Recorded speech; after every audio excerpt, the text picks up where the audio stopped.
to be honest, don't really know what I'm doing. He was often a player that I would buy on Football Manager. It's already a terrible reason. From Jon Snow, Matt puts Dan's wardrobe to shame. You know nothing, Jon Snow. Look at him, the cat that got the cream. Ian Taylor said it was the worst thing he'd ever seen in his life. Monk, really, I know he's manager. What kind of say this? Gary Monk, 5 out of 10. I haven't finished yet. I cannot believe Gabby Abonahor's. That's crazy, isn't it? That's terrible. Yeah, we may well have lost listeners early doors again with a long-winded intro. Go, shoot. Hello, welcome to the Villa View podcast episode number 20. That's right, we got it wrong last... Well, no, I say we got it wrong. I got it wrong. You really have week. one job in this podcast. Yeah, I do have pretty much one job and I messed it up. But this is episode 20. Tom, obviously, delighted that he's made it this far. Probably never saw himself as getting to 20, but you have. How does it feel? That feels great, Dan. To work with you every week, you know, the consummate professional that you are. You know, I've learnt lots. I've absorbed some of your great ways in the way you prepare and the way you execute, and it's just an honour to watch you work. Worth mentioning that Tom has just landed at Heathrow about an hour ago, and he's turned up with notes, whereas I've had a bit of time to do it, although I have been at work all day. In my defence. I've been at work all day too. And I've had no notes. I've got no notes with me. So, sorry, I can only apologise for that. So, if you don't like the content this week, basically it's down to Tom because he's choosing it. All right, good. Thank you for that. It should be noted we are also in not the most desirable booth. Is that fair to say? I hate it in this booth. Yeah, it feels a bit contained and you feel very close right now. A bit too close. But needs must sometimes, and, you know, we've got to get the job done. Yep, so if there is any audio issues, which I expect there probably will be, although we are going to try and get them fixed this time, then apologies in advance. There's nothing we can do about it. But if you've got this far to the podcast, we're imagining the audio issues are okay. Yeah. If you've stuck with us, thank you. Even more thank you if you've left a review or a comment. Reviews have shot up, actually. Have they? Yeah, we're at 62, I think. Wow. Some good ones, some good reviews in there. So thank you to everyone that's taken the time to do that. And thank you to everyone that's listened to the podcast so far, even if you've only listened to a couple. But thank you especially to those that have listened to all 20, because I imagine at times that will have been a slog. Yeah, it's genuinely, Dan says, he kind of jokes that I've made it to 20, but it has been a pleasure. And we were just talking before about how much fun this is to do. So, yeah, we were. Yeah, no, thank you to you guys for listening, for watching and commenting and getting involved, because we appreciate it. I should say well done to you, because it was your idea to do a podcast. You approached the Villa View with the idea, and yeah, good idea. I think it's done well so far. Well, yeah, I mean, we're a couple of months into one season, so let's see how we go. Yeah, right. Something that is going well is the Villa season. All of a sudden, I think we're 7th now at the time of recording the podcast. Unfortunately, we're now on boring international break. Where do you stand on the international break? Are you a fan of international football? Nah, well... That was a funny nah. Nah. Turned into a 16-year-old chav to answer the question. To be honest, when I was growing up, my dad was a big England fan. I think I've said this before. So I kind of grew up more on international football than Premier League or division football, club football. So I've always taken quite a keen interest in the national team until the last kind of few years, I would say, where I've really got so fed up with it that I haven't watched a lot of it, to be honest. It's one of those where if it's on, great, but if I'm busy or if I've got a better offer, then I will take that. Yeah, but not... The tournaments are good, but mainly because I like watching the other teams. Yeah. England is just an absolute... One, it's a heartache. And two, it's just dull, isn't it? I feel bad talking about this like this, but international football is a pain. Yeah, we've talked about England before, but I think you're right. I think international football is fun because you get together with your mates. Sometimes it's either early in the morning or late at night, and you go to the pub. Everyone's there together. There's an excitement. There's always an excitement. Maybe not so much around England, but there is an excitement about the tournament. Just generally what's going to happen, and England certainly in our lifetimes always flattered us to deceive, don't they? Yeah. I'm just going back to the whole international break thing. This is the second time that we've come off the back of a good result, or in this case, a good run, and we've hit the international break. I think it might be, yeah. Because I'm sure we beat Norwich and then there was an international break. Yeah, you're right, because then you went on holiday, didn't you? Yeah. It just ruins all your momentum, doesn't it? And obviously we've got to... Although it might give us some time to get ready for what is going to be a tough October, actually. Well, I was going to say that, actually. Does this time... the international break fall at a good time for Villa, because obviously we are unbeaten in 8 championship games now. You know, haven't conceded a goal in a while, which is great. 4 wins on the bounce. You take that week, You get a bit of rest. You get to kind of compose yourself. October looks very different for Villa than September did, where September was a lot of games, but maybe not so much playing against teams that were in the lower half of the league. Teams you'd expect to beat. October, we've only got 3 games, but they're all big games, aren't they? You know, you've got Wolves, Fulham, and then the Birmingham derby at the end of the month. They're massive games for us, aren't they? Yeah, all tests in different ways. I did have something to say, but I've completely forgotten what it was. But now I've just remembered, as I was saying, I'd forgotten. Excellent. What worries me a bit about the international break is it kind of gives us a bit of time to overthink things. So I said back before that we beat Norwich and then there was an international break. We come off the back of a good result, played well. And then the first game back after the international break, we tried 5 at the back. It's almost as if you have too much time to think about things over the 2 weeks off and you come back and try something for no particular reason. So I worry that we might pull something like that out of the bag again against Wolves, because Wolves will be a tough game. They're a really, really good side, and I think the game will be made even tougher now by Neil Taylor probably be missing it because we haven't got another left back. Mm-hmm. So I think I'm right in saying that Wolves Costa is going to be back, or is back to play against us. So I wouldn't fancy us having a makeshift left back against him, to be honest. Well, we'll get onto that for sure, but I don't feel like Steve Bruce needs to experiment anymore. You know, you've heard what he said. He feels confident now. He's picking the same team as much as he can. He said all along that he wanted the players that he could trust, and it looks as though he's kind of settled on that group of players now. You know, and we're a much more settled team than we were coming off that international break last time. That's true.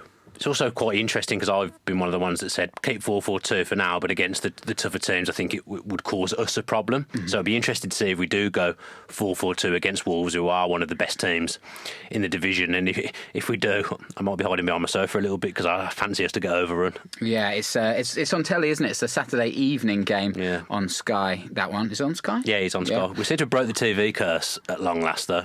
We've won a couple of games on TV recently, away from home, and the away curse. You know, it's been 3 years since we won back-to-back away games, so that's pretty pleasing as well, isn't it? We're banishing all kinds of ghosts, Thomas. Yeah, all kinds of ghosts. Feels good. Do you want to get into the games a little bit? Yeah, why not? There's been 2 games, hasn't there, since we were last in the podcast chairs? Yeah, for those that weren't with us last week, we had to record early, didn't we? Because we had commitments, I think, you and I. We're very busy men. And there was a Villa game as well, so we couldn't do our usual Tuesday slot. It was the Burton game on Tuesday, so we wanted to get ahead of that, so we recorded on Monday. So the Burton result was obviously fantastic. 4-0, 4 different scorers, 3 from midfield. Yeah. And it just looked like the performance that we've been craving, especially away from home, just so free-flowing. Yeah, I've heard a few people say being away from home with the 4-4-2 suits us a bit more because we can soak it up and then break at pace, and there is a lot of pace and power in that lineup now, especially away from home. I think when teams are going to come at you a little bit more, there's a good for us to break with people like Adoma, Codger. Davis can actually carry the ball as well. But I think Ian Taylor said it was the most complete performance Villa have had away from home for a number of years. Maybe even not excluding away from home, maybe for a number of years in general. That's our best performance, because I didn't expect us to go there and score 4. No. I thought I had it down to probably be a draw, but to see us win in style away from home is unheard of. I remember, I think it was, I can't remember, it might have been Ginger Luke or somebody like that when we had the phone in, who said that Burton's a tough place to go. You know, they're not playing particularly well at the moment, but you know, you've got to go there, you've got to set your stall out, and you've got to earn your victory. But Villa absolutely overrun them. You mentioned Albert Adoma there. The way his goal came about was just absolutely brilliant and exactly what I wanted to see from Villa.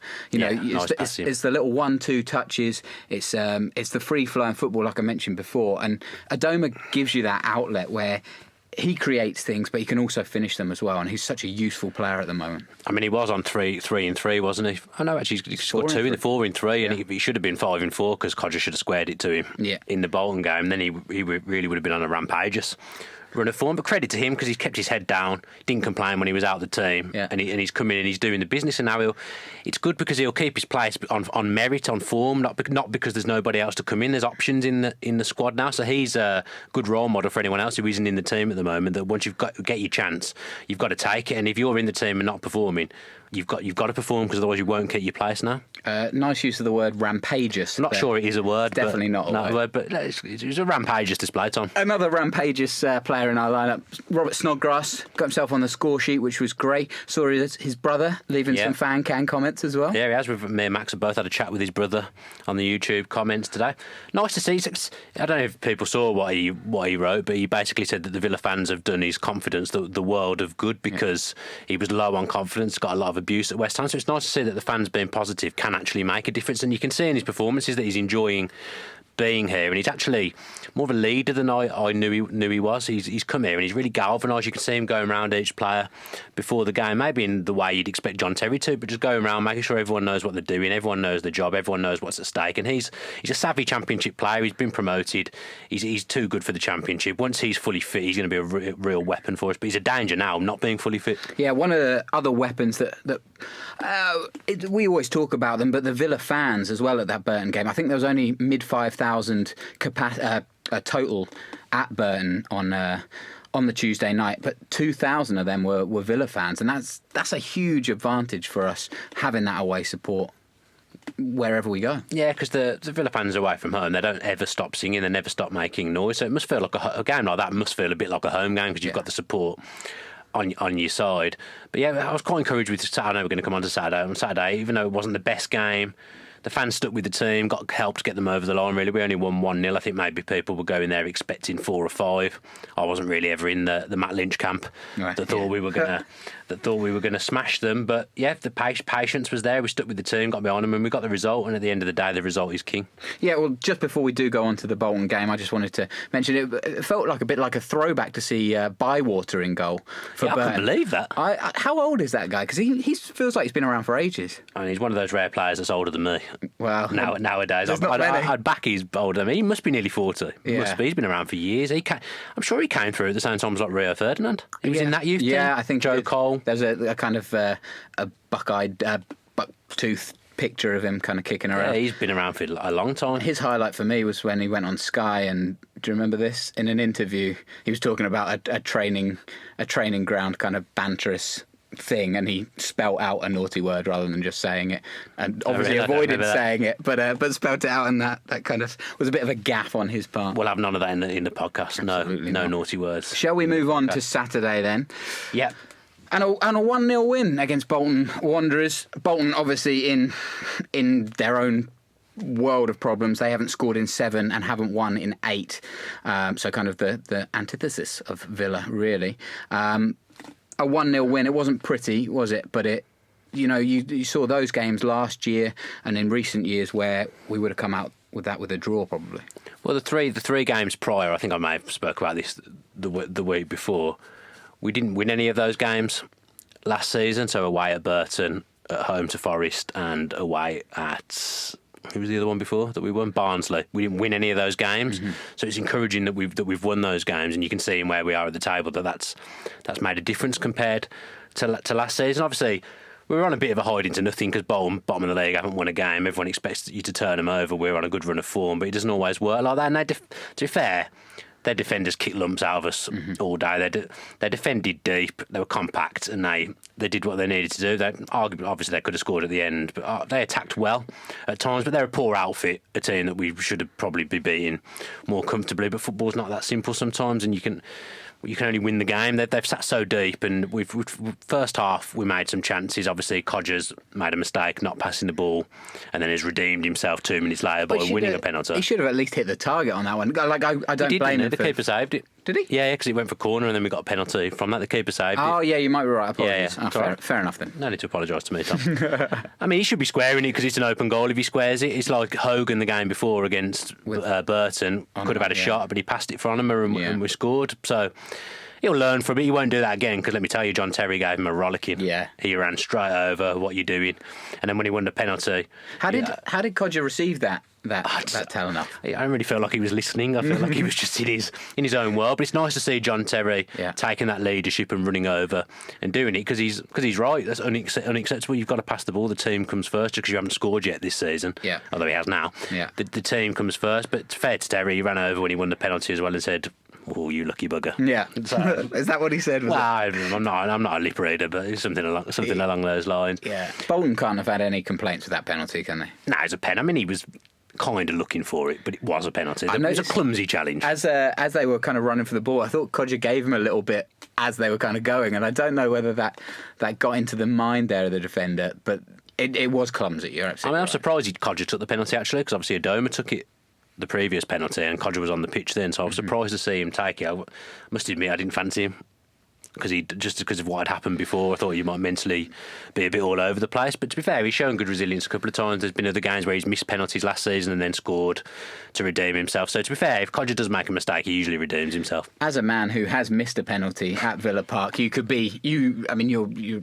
know the mindset, the pressure there of what might happen, and as a 100% record penalty taker here, I can tell you he looked confident, but it wasn't the best penalty I've ever seen. Well, if the keeper goes the right way, he saves it, but the best penalties go in, Tom, as you know, and as I know. Well, so 50% record, mate.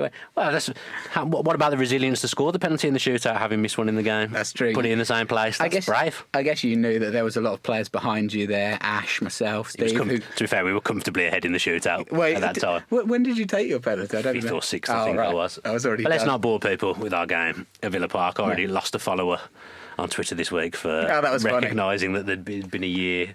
I apologise to that guy. Sorry for talking about something that means a lot to me. I thought that was very funny. So Villa now 7th. What I did want to say was John Terry had a chance late on, a header from a Snodgrass free kick. It would have been nice to... The left foot one. Well, I don't think it was a header. He stretched his left foot. The one he put wide, just wide. What am I thinking of? I don't know. You've left your head in Switzerland. Yeah, maybe. Too much cheese. But he had a chance to get on the score sheet. That would have been nice to finish with a... He'll get off the mark eventually. It's coming. We don't score enough goals from defence. I've said this before. No, Chester got 3 last season, which I'd say is an acceptable output. Would you? For a centre-back. I wouldn't say that. Especially for him, because he's not like he's massive, is it? He's not going to be powering in headers left, right and centre Chester. But I'd have expected 5 goals from John Terry. If he was to play every game, I'd expect 5 goals from him. I would say that's the kind of minimum for a centre-back. And especially if you're a corner... going centre-back. I would say this over and over again. We don't chip in enough from defence. From defence, but I think now, before, no one else was chipping in with goals, where now we've got Adoma scored a few. I think Snodgrass will get goals. Yeah.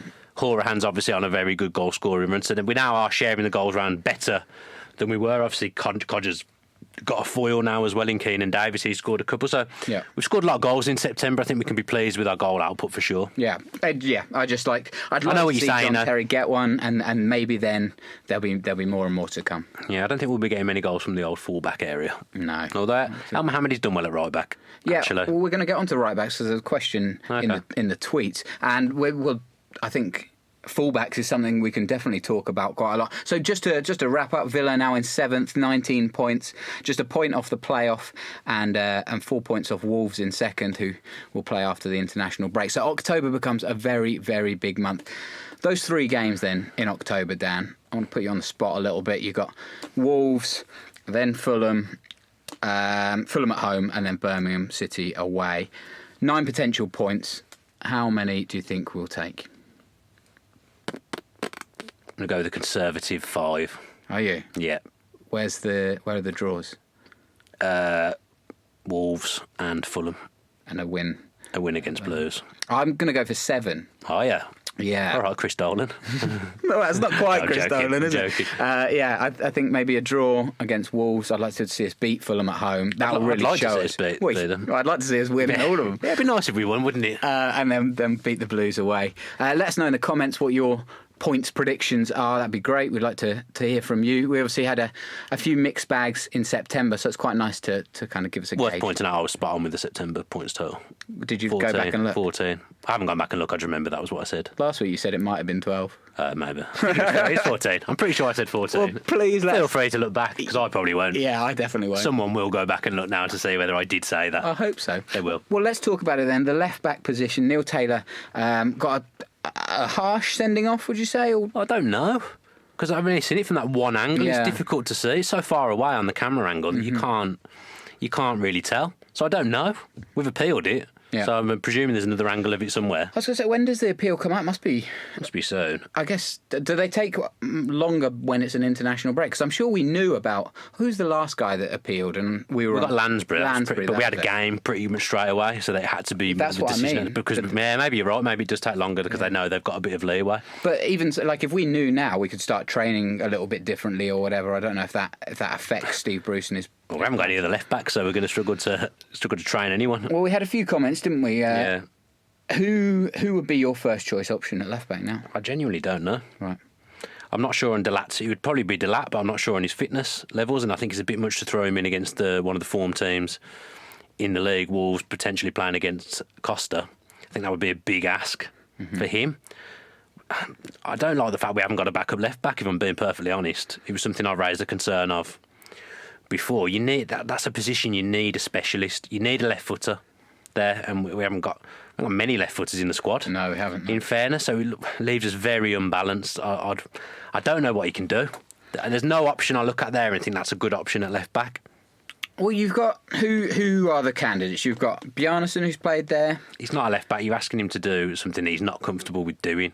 And he's not left-footed, and he's not a defender. So he, straight away to me, you don't play him left-back. You've got Alan Hutton. OK, he's a defender. He's very one-footed. He'd probably be the one I'd put there, though. Yeah? Probably. If push came to shove. Yeah, if I had to pick a team now. Bree. I just don't think there's anyone else. Bree, Delat, Oscar Borg, a natural left-footer. I mean, he didn't play in the cup game, Oscar Borg, when we played all the kids. He played a young centre-back at left-back instead of him. And again, is that the Mitchell option? Clark. Mitch Clark. You know better doing that than you are putting Hutton there, to be honest, because he's not a left back. Well, then why not put him there? What I mean is, Mitch Clark. Steve Bruce obviously trusted him there enough for the League Cup win. Okay, it's a completely different kettle of fish. I understand that, and Wolves are in form, and it's an unfortunate time to have the only place that we don't have cover not to have Neil Taylor there, but.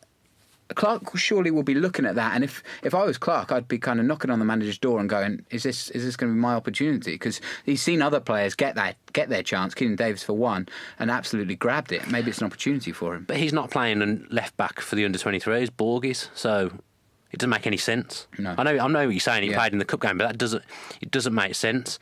I mean, the cup game before Bjarnason played there, didn't he? And he didn't look. It's not his fault because he isn't a left back, as I've said. It's going to have to be Hutton, I think, and I think it will be Hutton. Do we know why Borg didn't play the League Cup game? He was on the bench. He was on the bench. Yeah. I'm pretty sure he was on the bench anyway. I remember seeing him signing autographs before the game. Right. So he was there. I don't know. I really don't know. It's not a good position to be in, though, only having one left back, is it? No. Because you get any other position, you can kind of, even if you had a left-footed centre-half, like if we still had Baker, for example, then I'd just say play him there. Mm-hmm. We haven't even got a left-footed centre-half, really. So it's the worst position for us to get a suspension, because anywhere else we get away with it and have some cover, but left-back we've got nothing. And I think, obviously, Taylor's had that incident with Seamus Coleman in one of the international, I can't remember if it was this year. I think it was this year, early on in the year. So I think his reputation's going to come before him. And he's not going to get rescinded. I don't think the ref was so quick to give it as well. I mean, let's face it, the ref was Pona, but he was so quick to give it. We know what you feel about Championship referees. But they get worse every time. To be fair, I can't believe it. I agree with him more on Saturday than just when I think it can't get any worse. they do. I mean, I stick my neck out and say that against Wolves, the ref cannot be worse than this referee at Bowl, and he was horrendous. It was like someone said in the comments, it was like WWE. Yeah. Codger and Davis, especially Davis, there was like people around his neck, and the ref's standing there, and he's not giving anything. But I like that. I don't like it, but I like the fact that Davis can deal with that. I've talked about it. We talked about it last week, didn't we? About how he comes out of the 50-50s more times than not with the ball, and chances are created because of that physicality. I mean, it wasn't his best game that he's had. I mean, he's played to a very high standard and a very high level. I'm not saying he had a bad game, but it wasn't his best game against Bolton. But it was because he was manhandled illegally. It's a good time for our younger players actually to maybe take advantage of this international break and just rejuvenate, refresh a little bit because a lot's been put on them. Am I right in saying Davis has got injured on international duty? I've read somewhere about an injury. It might be one of those dodgy sites. Already? But I've heard that he's injured. That could be wrong, so don't quote me. Anyone. It hasn't made the Swiss press. No, Let me tell you that. Not the Swiss press. No, not yet. You can bring me any Swiss chocolates back. No, I didn't. That'd have been nice. I'd a nice little treat. Never mind. Next time. I didn't get you anything when I went on holiday, so it's fine. That's true. Someone asked, we will go through the questions and comments at the end. Someone asked, apparently, allegedly, he's rejected a new contract as well. His contract's up at the end of next season, I think. How allegedly is that? I don't want to start. Again, it's one of those ones. I don't think it's true, probably. I think he'll accept any contract that comes his way. Because he's been linked with all kinds of silly teams. I'm not being funny. Those teams aren't going to be in for him. Man U, Chelsea. Yeah. They're just not going to be in for him. No disrespect to him. Wouldn't it be interesting to see, won't it, come the end of the season? Because that if you put 4 or 5 good games together as a physical, strong, big centre forward, fair enough. If you do it for a whole season, you add 10, 12 goals and you're creating a bunch of chances as well. That's a different matter. And if you're out of contract at the end of the next season, that's a completely different. I don't want to fan the flames on that because I don't know where that story's coming from, and I haven't seen it. But I don't want to dismiss it outright either because that would be really unnerving to lose one of your most exciting talents at the moment. I'm dismissing it. You are? Yeah, he's not going anywhere. Good. He won't go. They'll get him tied up to a contract. Definitely. It's not going to be a whole fiasco and saga like the Russian Hepburn Murphy was at this time last year. It'll get done. He's playing. Why would he want to go? I mean, okay, he's not come through the Villa. Well, he has come through the Villa system, but we got him from non-league.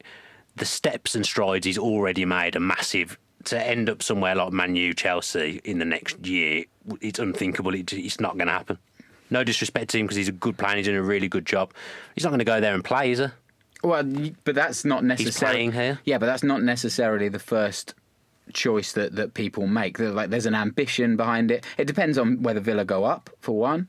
It depends on the money. That's a fact, and it depends on whether you can win the Premier League title. Like even if you're 20 years old.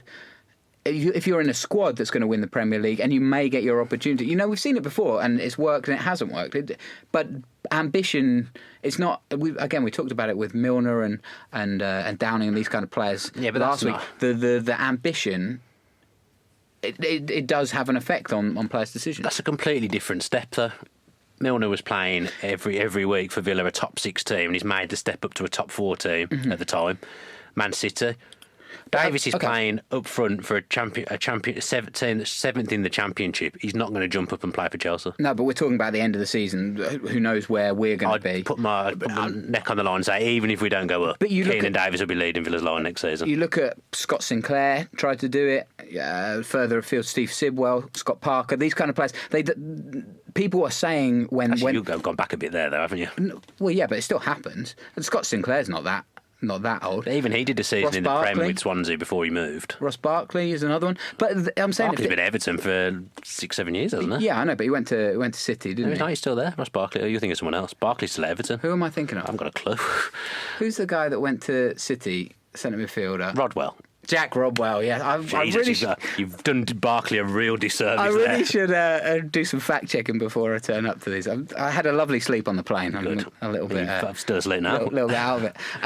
But what I'm saying is, it doesn't. People told these guys that they weren't going to play, and they still made the move for whatever reason they wanted to do. It's completely different, I think, because even though they're not necessarily a starter, people like Milner, Scott Sinclair, the ones you've talked about, they're going to get their fair share of games. They're going to start in the cups. Davis could go to Chelsea or Man U and he wouldn't even start in the cups. But it's like what I'm saying is it's a different. We'll get off this because we're going around in circles. But it's a different prospect at the end of the season. If he's played the whole season for Villa, he'll have a lot more experience under his belt. He might have scored a few goals. That's different to this rumour and speculation now after 5 games. I agree with you at this current point in time, but if he puts a whole season together, he's a different prospect. I bet you by the end of Jan he signed a new contract. That'd be great. I bet you. What we had a bet before or something. I can't remember what it was though, so probably one of us has lost and completely forgotten about it. Let us know in the comments, because we have gone on about it a bit now. Let us know in the comments if you... I see what you're saying, but I think deep down you know you're wrong. And I just think... I think what I'm saying is correct, obviously, because otherwise I wouldn't be saying it. Listen, I agree with you, for sure. I think the best thing for Keinan Davis is to stay at Villa, to play regularly, to score goals, and to grow as a player. What I'm saying is that sometimes your head is twisted by other options, by an agent or family member or whatever, and sometimes things aren't purely about the football. That's all I'm saying. I know what you're saying, but with Davis, I think it's a different situation. I know what you're saying, but you're wrong. So let's move on. Yeah. What do you want to talk about now? What I wanted to talk about, somebody put it on Twitter, was the right back situation. We talked about the left backs, and let's talk a little bit about the right backs. We haven't lost since the transfer window closed, which obviously brought in El Mohammadi, one of Steve Bruce's favourite players. He's now kind of found his position at right back. Happy with that? I think he offers us more at right back than he does at right mid. I haven't seen him come a cropper defensively yet, which is encouraging, because that would have been the thing I would have been worried about. I prefer Snodgrass on the right, because I think he's a very, very good player, as we've already spoke about. Mm-hmm. We've looked good at the back. We've conceded 1 goal all month, so you can't really knock us defensively at the moment. So it's worked. Whether Steve Bruce has stumbled on some of these things a little bit, I think it's probably maybe a fair thing to level at him, but he's made it work. Whatever's happened, he's made it work. It feels like he wouldn't have stumbled on El Mohammadi though, because he's played with him maybe before. not El Mohammadi. I still feel Keinan Davis was stumbled upon a bit. If we hadn't have had injuries, he wouldn't have played that Norwich game, and he wouldn't have had that performance, and he wouldn't be in the team now. That's true. Because we had injury. Because I think if Gabby had been fit, Gabby would have played that game. Oh yeah. But Davis has obviously done well in that one game and kept his place. So sometimes as a manager, you need a bit of luck like that. I'm sure Steve Bruce would admit that Davis probably wasn't in his plans as much as he has been, but he's been a revelation. You don't want to talk about right backs, do you? Oh, sorry. No, I do. What's the question? Are you happy with El Mohammadi? Do you feel like Bree or Delat should have got a chance earlier, or the system's working right now? Well, right? Delat, it's been said that Delat, we tried to get him out on loan to get some football, so he obviously has got fitness problems. So I think we can exclude him from the picture. Do you think he'll go in January? Maybe on loan. Yeah. I don't think Bree's ready, if I'm being perfectly honest. I think he's I don't know what the word I'm looking for, because he's not frightened. That's the wrong word. I just don't think he's showing his full ability coming forward at the moment. He's a bit tentative. Right. Tentative would be the word I'd choose. So I don't think he's ready. I think he could perhaps do with a loan. I don't think so. That would leave us with Hutton and El Mohammadi for the season, and I think Hutton will be gone at the end of the season. But El Mohammadi at the moment is the best option there, I think, all round, because he's also got that partnership with Snodgrass. He's played down the right hand side with Snodgrass before at Hull, so Bruce knows them both. He knows how to get the best out of both of them. So that's the best partnership down that side.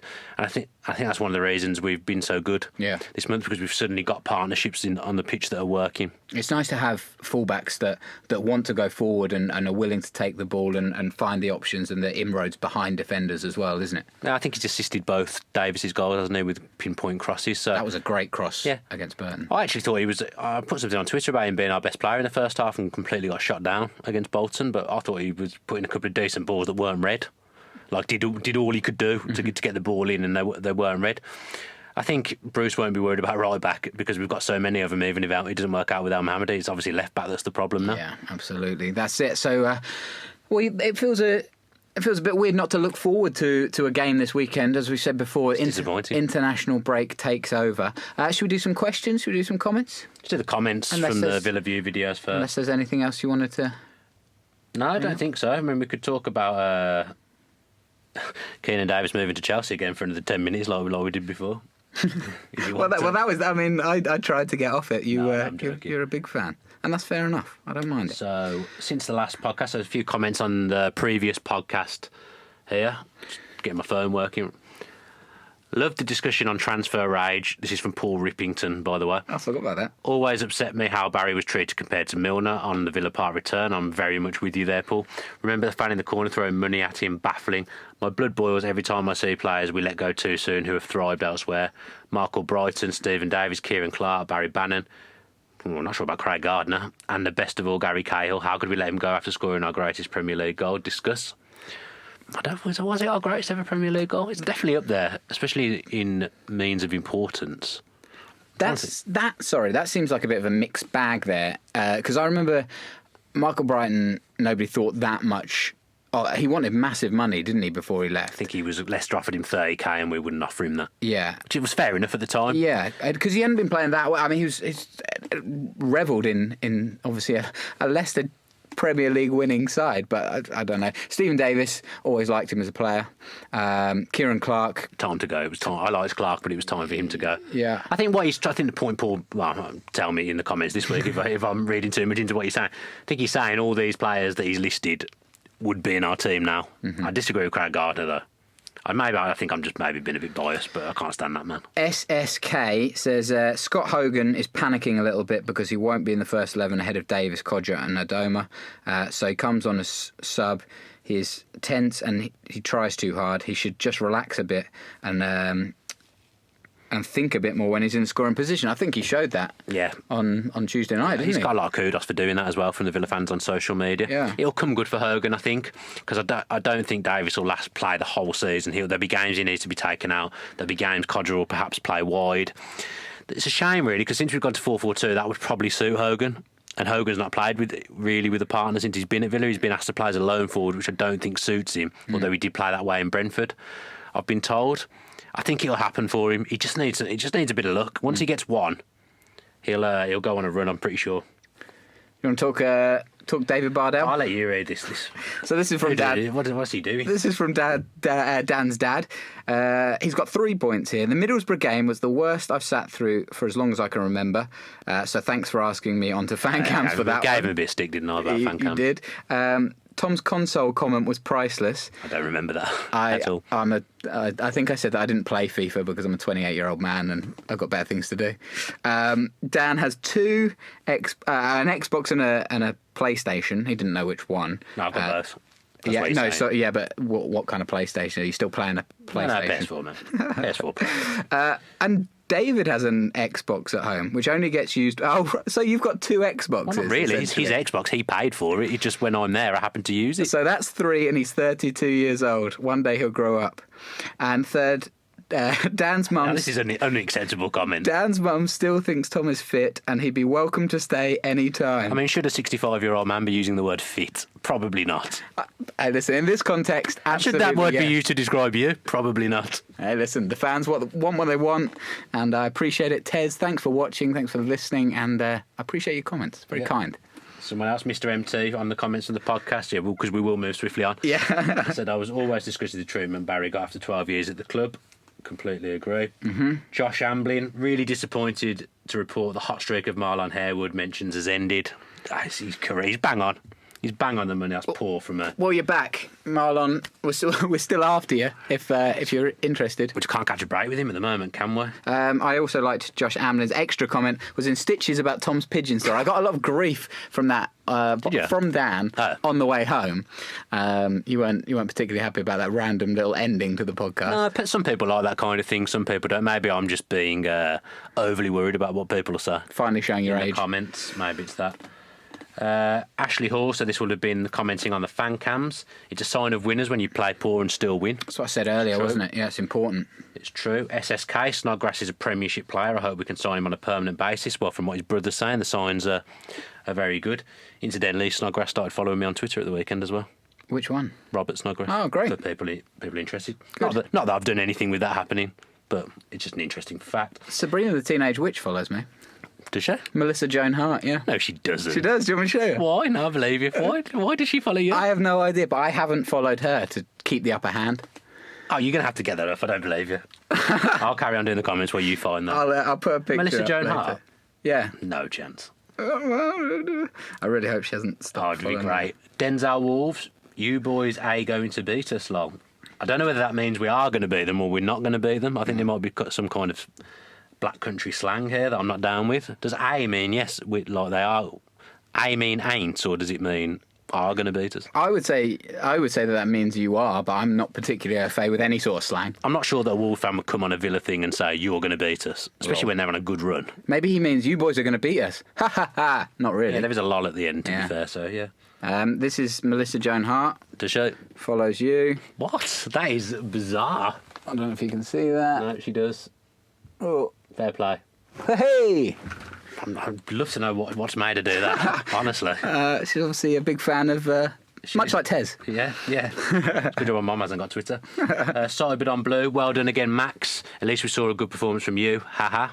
They say the sign of a decent team is when they play badly and win. We certainly did that today. I thought Matt was a bit too optimistic with his prediction, but I didn't expect such a dismal Bruce-like performance like the one we got. I should thank Max again for standing in because I had to make a hasty exit from Villa Park on Saturday, so I didn't have time to do. Well, you were also very busy, weren't you?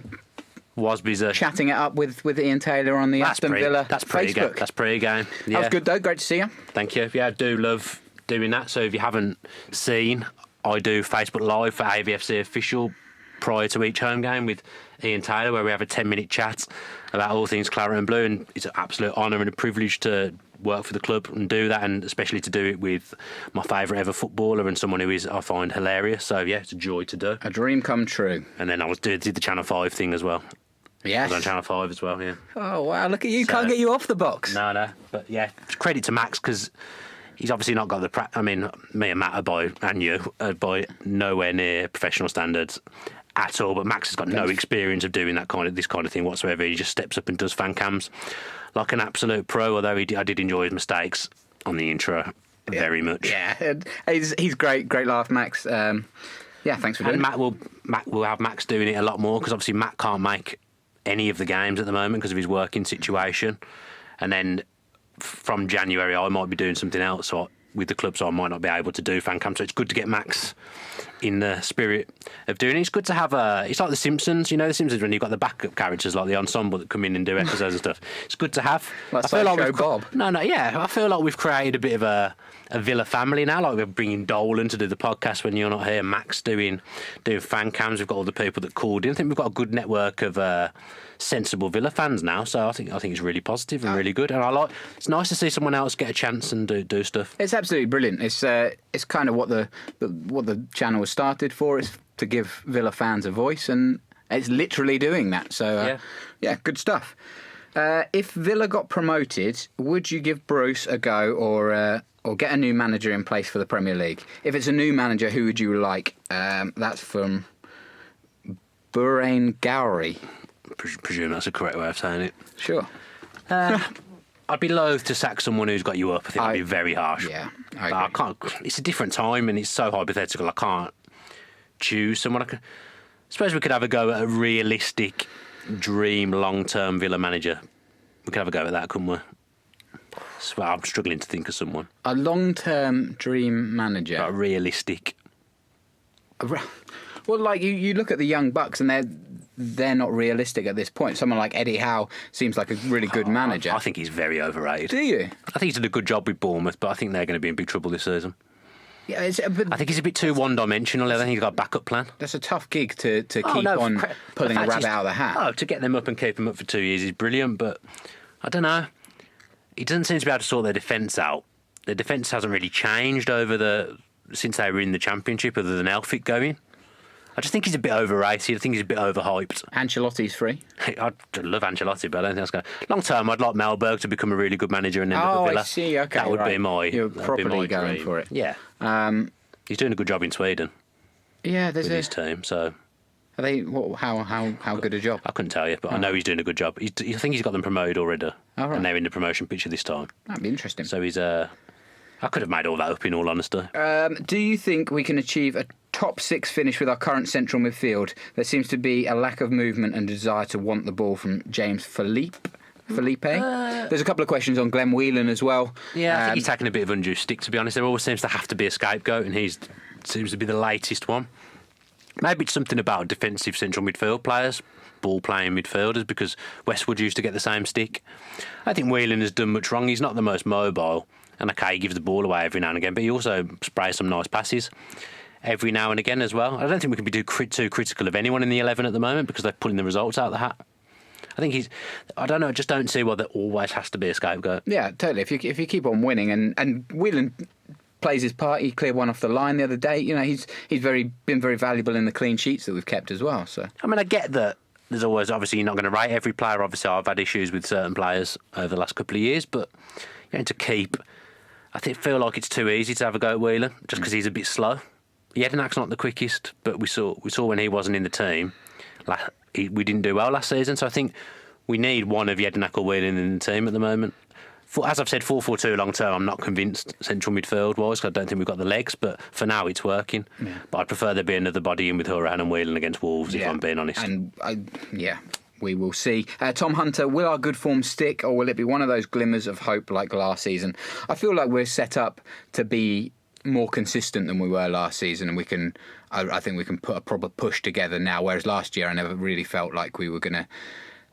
Even when our good run was happening, it didn't feel as confident as it did, or it has done in the last few games. And Bolton was a little bit nervy, but we still produced good football. Yeah, I mean, the good run at the end of last season, it was always going to be a massive task to get towards the top six, even with that good run. So it was kind of a good run for nothing, if that makes sense. We had a good, decent run when Bruce first took over as well, but we were always chasing. The good thing is now, this time last year, we weren't near the playoff picture. At the moment, we're there. We're not far off the top two. We're in a good place to build, and the players have got some confidence now, so we're much better placed than we were previously. Much better placed. And I don't want to get too confident, because as a Villa fan, you get too confident, you'll inevitably end up getting knocked down. But I think the signs are good. I think we're on the right track. On that note, Rob Henry asks, would you prefer to beat Wolves and Fulham but lose to Birmingham, 6 points, or beat Birmingham and draw the other two, so only 5 points? I mean, and it's never nice to lose to Birmingham, but I would want the stuff that gets us the biggest points, because it's no good beating Blues and then being 1 point off the playoffs or 1 point off the top two come the end of the season. So I'll take the points every time. And at the end of the day, if we lose to Blues and we go up, then okay, who cares? Yeah. And I don't think they're going to go up. I think their chief exec or whatever he was saying that they can still finish ahead of us this season is absolutely laughable. Yeah, and a stupid thing to say, and you can almost see the embarrassment on Steve Cottrell's face of him saying it. But the good thing is, it is laughable, and we're in that position where it is laughable. It's nice to be on that end of things rather than the other way around, isn't it? Dean Caffrey didn't really care about my opinion. Dan, in January, you're Villa manager, and you've got. I think it might be because he just run out of characters, probably. To be fair, you're included on the thing. Yeah, I think that's just because you've included me before. I think he sees you as the presenter type and me as the pundit. Okay, go on then. In January, you're Villa manager and you've a choice. Sign Johnston permanently or bring back Galini, assuming that Galini will come back. Galini won't come back, and he does not want to come back. So I think that rules that one out. Everyone knows I really, really liked him. But you've changed your tune, haven't you? No, but I still think Galini will be a very, very good goalkeeper, but I've completely changed my tune on Sam Johnston, because at the moment he's our best player. Yeah. He has been phenomenal. And I can't... I mean, it seems silly to apologise, because, to be fair, when he came in, he wasn't great. And I wasn't the only person saying it. He made a lot of mistakes when he came in. But this season, he's been absolutely flawless. Even in the game, we got thumped at Cardiff. He was our best player. He's been so good, and he looks like he's going to turn into a top goalkeeper now. He's just got a presence and an aura about him this season that I didn't see last season. Yeah, you think he can step up to be a consistent Premier League goalkeeper? It's going to be a massive fight to keep him now. There's going to be other teams interested. I look at some of the goalkeepers in the Premier League now, and I think they're not as good as Johnston. Does that knock us? Say hypothetically we do go up, but we lose Johnston. Does that? You need a solid keeper that the defenders trust. If we went up and lost Johnston, I'd be okay with it, because we'd be in a position to get a good goalkeeper. If we don't go up, Johnston won't be a Villa next season. But it's a gamble again. It's always an unnerving one, isn't it? Because goalkeeper is such an important position. To start again with a goalkeeper. It's so hard. I think if we're in the Premier League, we're okay, because, as I've said, the standard of goalkeeper we'd attract would be better. As long as we attract the right one. Well, there's been some bad decisions made on goalkeepers at Villa over the years. This is the first time I felt completely settled. Even though I liked Galini, I wasn't 100% settled when he was coming out for things, but I just saw something in him that I think he'll be a top goalkeeper. But Johnston now, Man U are in a strong position, aren't they? Because they'll take up the year's option at the end of the season. So they'll ask for money for him. The money's gone crazy in football at the moment, so they could quite comfortably ask for 10 million. I don't know whether we'd pay. I'm sure we'd pay it if we went up. If we go up, he'll want to be at Villa, because he'll know he'll be number one, and it's a good place for him to carry on his progression in the Premier League, a team he knows well. If we don't go up, as I say, someone will have him. I don't know who, but someone will have him, because I think there is a dearth of good goalkeepers in the Premier League at the moment. Miles Drake, one of my friends, actually. Is it? Always nice. Yeah. Always nice to have friends. Where will Villa finish, and do you think they have the right approach compared to Wolves, Blues, and if not, where could they improve? So, I mean, the approach seems quite different, Wolves and Blues. I mean, Wolves are flamboyant, really, really, really flamboyant side, and they've got some players that are too good for the Championship. I kind of feel as if it's in a different mould to Villa's players that are too good for the Championship, because Costa's a phenomenal player, and the guy, I can't completely forgotten his name. I've not seen much of him this season, but I know from when he was at Porto he was a good player. I've completely forgotten his name. Central me. I don't know why I'm looking at you. I might as well be looking at that keyboard shortcuts poster on the wall. That ain't going to help either. To be honest. But the way, obviously, cash injections have obviously helped Wolves. Oh, we've spent money. We've spent money, but it feels a bit more like we've got these young players kind of coming through, which I'm quite excited about at Villa. We have, but we've also got the established players, the Snodgrasses, the Chesters, the Terrys, the people that know what football's about. So I'd say we've got more of that side of things, but they've got a bit more flamboyance and a bit more flair than we have. I'm still desperately trying to think of that Portuguese midfielder's name, but it's completely gone from my head. I said we'd finish second. I'll stand by that for now. Because obviously we're in touching distance of second, so I'll stand by that. Yeah, the game. But I think Cardiff and Wolves are going to be tough to topple. Well, I was going to say the game against Wolves then becomes very, very important to kind of bring them back into the pack a little bit as well. You take a point right now if you were offered it, though. I think. Yeah, absolutely. And that's not negative. That's just realistic. It's a tough place to go. We talked about defensive midfield. Talked about right backs. Tell you what we haven't talked about quickly while we've got a bit of a lull. Just wanted to congratulate our editor / producer. If I could say producer, it would be helpful. Dan Rolinson. I'm still refusing to call him Rolinson because I don't know whether anyone's noticed, he's actually been doing the editing and the filming for the Villa ladies on the official Villa YouTube, and he's doing a very, very good job. So check that out if you can, because it's definitely worth a watch. Some interesting stuff there, and he's come. I mean, to be fair, he was always very good, but he's come on leaps and bounds. Yeah, as well. Yeah, he deserves a lot of credit. Well done. There would be no Villa View without him. Well done, either. Dan. Yeah, no, he does an amazing job here, and with Villa official as well. Yeah. Awesome. Max Stokes thinks I look like Jim Carrey, which is definite step down. These lookalikes get worse every week. I don't think you look like Jim Carrey, to be honest. No, I think that's just a shot. I think people could probably call us Dumb and Dumber, but I don't think you look like Jim Carrey. That seems fair, especially today. Yeah.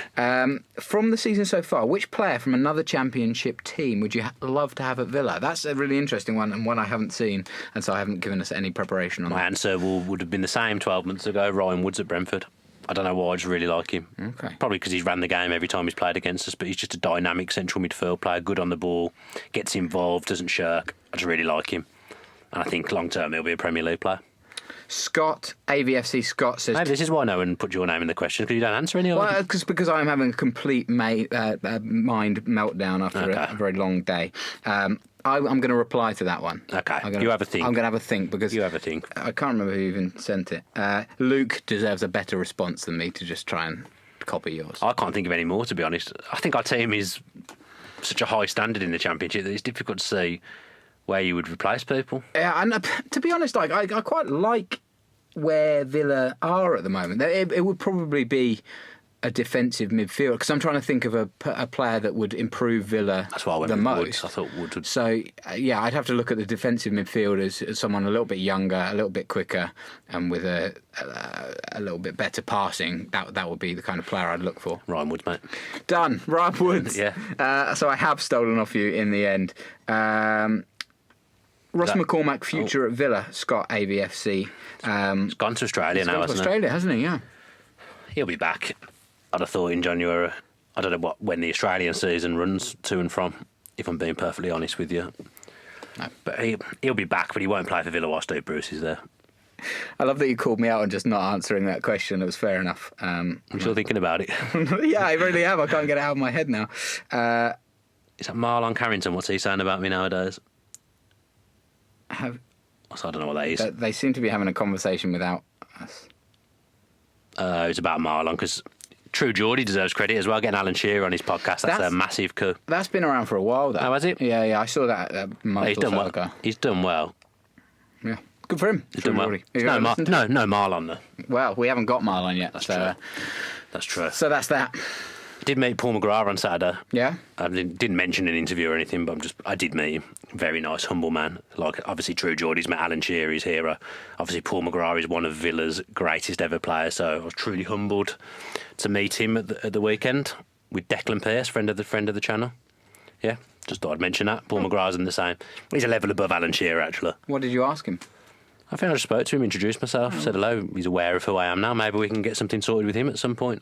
I've just knocked something on the keyboard, which is a bit of a worry. Yeah, it looks fine. Put the whole podcast to bed. Maybe record for an hour and then just delete it. Maybe we should stop now before you press any more buttons. Probably a good time. We can't afford to ask you any more questions that get no answers. I'm ready to. This chair is so low. I'm ready to just curl up. I do kind of want to start. I never feel as if we're as good when we're in this booth. I mean, people might think we're rubbish every time, but I do feel we're better in the normal booth. Like playing away from home. Yeah, it's a tough place to go, this booth. Hard place to go on a Monday night. Really, it's not Monday, mate. No, I've got no idea what's going on. Definitely time to end the podcast. Do you want to tell any pigeon stories before we go? No. This would have been the ideal time for the pigeon story, because I feel like, as I say, we've not performed well, and the pigeon story would have just topped it off. I did wake up from my plane journey with a massive pile of drool, just as...